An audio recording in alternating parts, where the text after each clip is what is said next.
Hey, what's up, ladies and guys? Well, guess what? We're back working on the Corvette for this video. It's just a quick little short one. It is springtime. I do believe tomorrow is the first day of spring, and he's been driving it to and from the gym and to and from work, and the starter was making some weird noises. And if you remember, I replaced that starter last year when we first got the car, when I couldn't even get underneath the car. It was one of the one of the first major things we did to try to get this engine running. So anyways, that starter started making some really weird noise. And so when we took the cover off to check out the flywheel, we noticed the starter gear was kind of rounded. The starter wasn't loose, but it was kind of had a couple little dents in the star gear itself. So I figured, well, while it's under warranty, we'll return it. We'll take it off and return it, and because it was also making a weird noise. So he ended up grabbing the starter. It only had a couple days left on the warranty, so that worked out pretty good. He ended up grabbing the starter this morning, and we yanked out the starter last night. I did not take any video of the starter taking it out last night. I did not take any video of the starter making the noise, but at least this way you'll be able to see where the starter goes in on a 1984 Corvette. And then he also bought some pre-cut spark plug wires. We know we have a couple spark plug boots that are arcing out on the headers. So he bought some pre-cut spark plug wires we're gonna throw in there. And then he's gonna, drive it to the gym today and see how it does, see if it does any better. All right, well, should be a real quick video. I bet you my beginning jibber jabber is probably just as long as the content of the video. All right, 1984 Corvette. Let's put the brand new starter in. Well, if you've been following from the beginning on this Corvette, you know it was definitely not in this condition when we picked it up. This is my son's car. This was his graduation present from college, basically. And it's been a money pit learning lesson for him in multiple ways. So the starter's down in here. And if you've watched any of my other videos, you know I have a little pit and I also have a little lift in here. What I'm gonna do is I'm gonna just roll that car back a couple feet. I'm too old to be trying to bend down and try to crawl underneath there. So I'm gonna push that car back a little, and then we'll get underneath and get the starter in.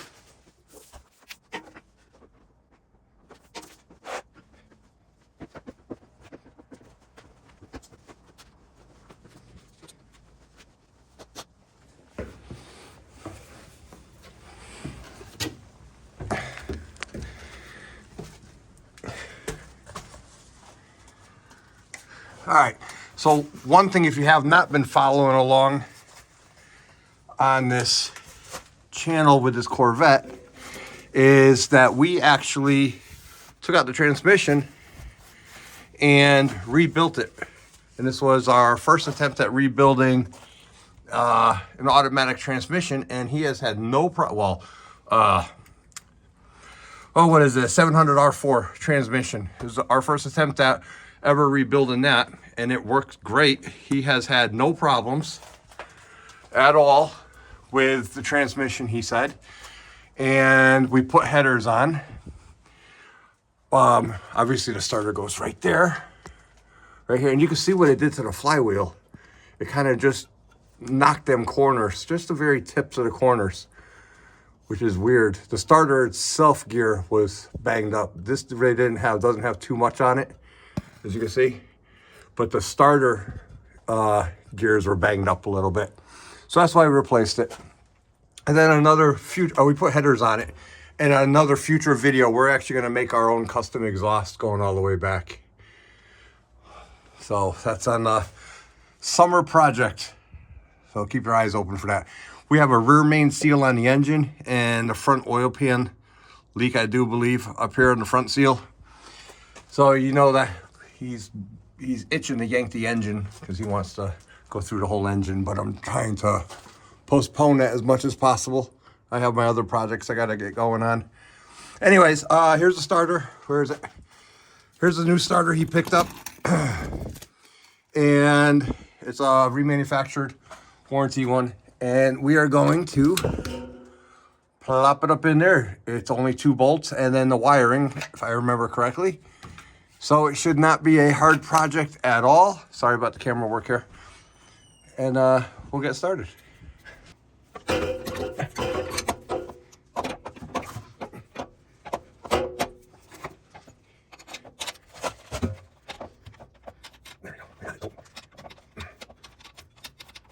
Yep, I got it. Doesn't look like I did. All right, that's in.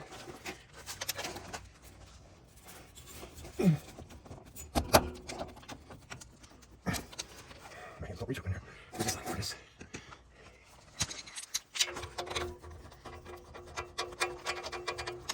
All right, it is 15 millimeter on those. Double check that ball bracket. I'm not getting that started.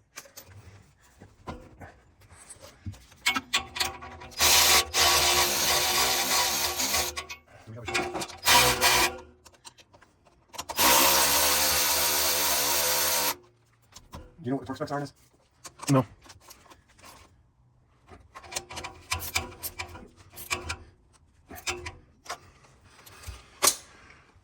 All right, so the next thing is we're gonna mount the back bracket right there. I wanna make sure that looks like it's in. Flush up there. Yep. Yep. All right, we got a light bulb in there. Hey, watch out for that wire that's right there. That one. Definitely makes it harder with headers.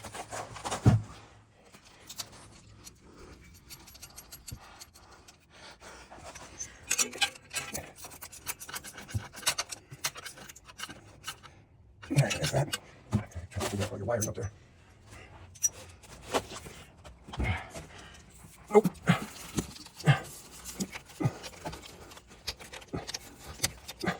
That's a big one.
Make your life so much freaking easier. Take your hand. This bracket was up like this, and it prevents you from getting your hand up in there. Just take your hand, bend that bracket out of the way until you get it. It protects this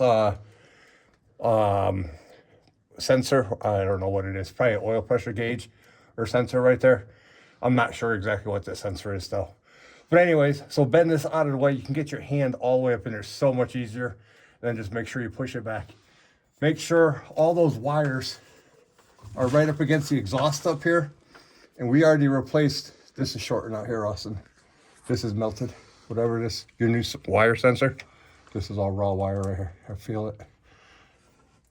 So make sure, especially because we have our headers, you tuck all your wires up in there and keep them up out of the way, off the headers or off your exhaust, whatever type of exhaust you're using. All right, let me bend this back at bracket, and then that's it. All right, well, let's pick up the tools. Oh, I gotta put this on, but I'm gonna wait until we start it to make sure it sounds better than it did before. All right, let's go do the battery and turn it over. And he bought all new spark plug wires. So we're gonna, after we get it started with the starter, and we know the starter works, He's connecting the battery right now. What we're gonna do is we're gonna take off one wire, put one wire on. Take off one wire, put one wire on. And that should make a big difference, we hope. And then later on tonight, we'll probably throw the timing light on it if we don't have time this afternoon. Battery's hooked up. He is waiting on me to tell him to start it.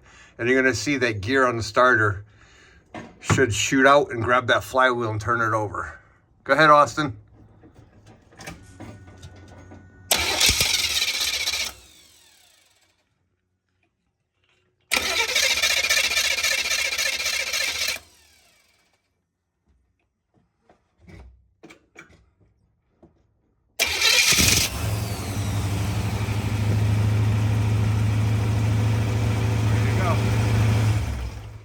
All right, do it again.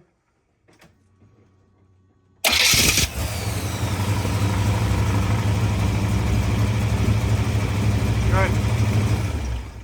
And there you go, starter works. All right, well, let's put the bottom back together. We got this is a torque converter and flywheel. So we got a cover that goes over this with a couple small bolts. So we'll take care of that and then we're done down here.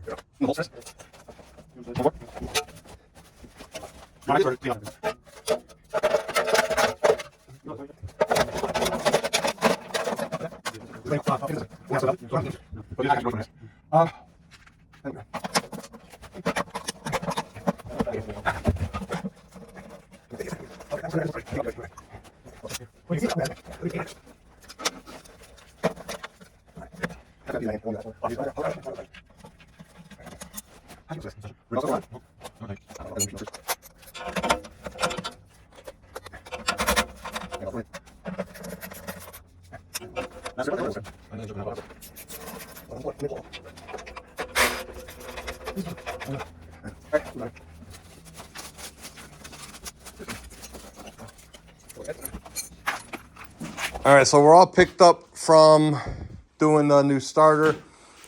He picked up some new wires, and I think he has some heat shields, for around the boot itself. So these are all pre-cut for the Chevy 350 8mm. Obviously, you can read on there. And the first thing you do, basically, when I do it, is I lay them all out, longest to shortest. Then I come over here, and I clip all the wire ties, and I go line up the longest spark plug and just do a 1-for-1 swap. Whatever the longest wire is here, then we get the longest. Whatever the shortest wire, and you just do them one at a time. It's a lot easier than losing track.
So to keep the wires from moving around, trying to make them look nicer, he bought a kit of these. It comes with four 4-hole wire holders and 8 of the 2-wire holders, and it comes with an Allen wrench. So you actually have 2 per side and 4 per side. So it's actually not bad.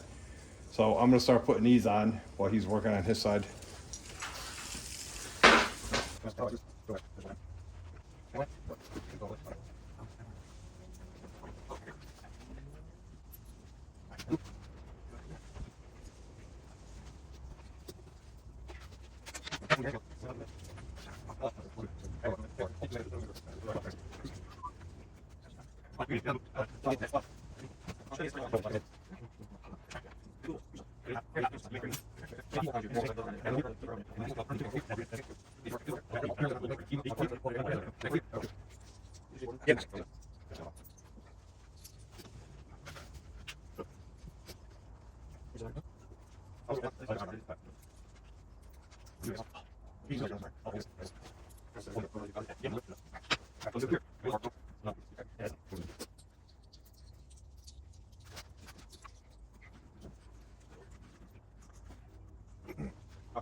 Well, all the spark plugs are all in. These, I actually like these. I didn't think I was gonna like these, but I actually like these. We got, he bought these, and I wish I bought these years ago for my old hot rods that I used to have when I had headers on cars and stuff like that, because I think he said they cost $10 for a set of 8. And that's a lot cheaper than having to buy a new set of wires every time they arc out against the headers. The hardest part is I just shake too much and I drop my little tiny little Allen wrench that these come with. I drop down there, so it'll fall out somewhere on the road. So this side's all nice and neat. Let's go see how he did his side. Don't fall in the pit. And here's his side. And see, what's nice is, let me back up a little bit. This one wire is kind of loopy. That's why I kind of like my custom cut wires. When you get the custom cut ones, you cut them exactly where you want them. A lot more work, a lot more money. A lot more work, more than the money. But these are nice because they have that little air gap in there also. And then that way you don't really have to worry too much about the wires touching. All right, well, we're gonna start it up and we're gonna see if we have any misfires. All right, new starter, new wires. Let's see how it sounds. Got fuel pressure. Sounds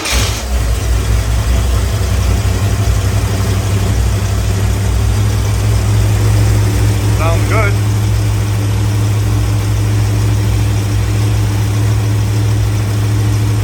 Doesn't appear to have any skip in it from what I can tell by the idle.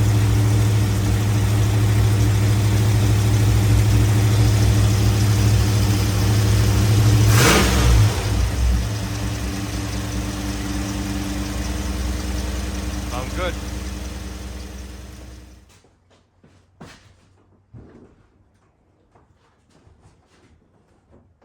No tools?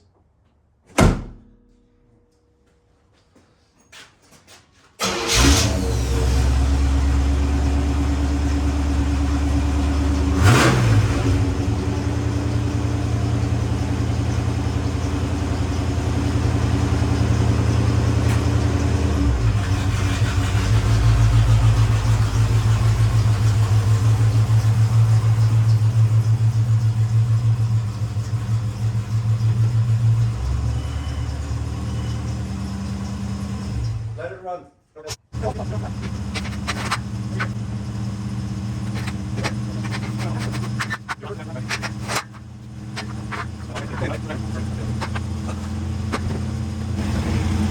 So it seems to be running nice and smooth. So yeah, it looks good. It sounds like it's running nice and smooth. So that should fix some of the electrical problems on the ignition problems. Spark plug number 5. We got to throw all these little bags away before they blow around. So the main reason you got the wires, the spark plug number 5 was shorting out. You could actually see an arc come right out of here and hit the headers. And these wires are old, so I'm sure they've seen better days. So it seems good. He's going to drive it today, see what it sounds like, see what it feels like, see if it fixes any ignition problems. And that should be it for now. I think his next big project is going to be the exhaust system. I think he wants to do a custom exhaust. We'll see. All right, guys. Well, that's going to be it for this video of the 1984 Corvette. I know it's been a while since we did any kind of work on it. It's been winter, and those tires, you can't drive when it's, I think it's 50 degrees or something like that. So the car's just basically been sitting in the garage for the entire winter, in my way, of course. But now he's been driving it every day, and he's getting the itch again, so we're going to be doing some work on it. So it's been a little while. Sorry about that, but we'll keep the videos coming. It's not going to be on a set schedule. It'll just be whenever we get to it. So I hope you enjoyed it. It's been a learning experience for him. It's been fun for me getting to do this stuff with my older son. My younger son is still in college, so he's not around. And we'll get it up and running, and he's already looking at other cars he wants to do, and I'm just out of parking spots, so I told him no. I still got to work on that 06 F350 back there. I got a new stainless steel exhaust for my 7.3 diesel, which is back there. I just picked up some turbo tubes from Whistlet. No, I don't know where. Sinister Diesel, that's what it was. The turbo tubes are from Sinister Diesel. I got to put on the F3, my 2001 F350 7.3. I got the concrete buggy, the big one in back. It's not a concrete buggy, it's a site dumper. I'm rebuilding the transmission on, which is sitting right there, ready to be torn apart. So I got too many projects going on, so I told them no more cars anytime soon. All right, well, thanks for watching. Don't forget to like and subscribe. I'm not sure what number this is. I'm going to throw a gamble and say it's video number 22 or 23, probably 22 on that Corvette. It's definitely been a process. It's definitely been a journey from the beginning to this point. I would definitely, if you want to see some entertainment, definitely start at video number 1 and see what we started with. Just at least watch video number 1 so you can see the condition of the car. And then you can know how much blood, sweat, and tears have gone into that. So it's been a battle, but he enjoys it, and it's fun. It's teaching him how to do stuff. All right, guys, don't forget to like, subscribe, and leave comments. Just leave the language kid-friendly, and don't put no cryptic stuff in there. Somebody keeps putting some cryptic stuff in there that I keep having to delete their comments. So, because I have no clue what it means, and I'm not about to have that stuff on my YouTube channel. All right, see you in the next one, guys.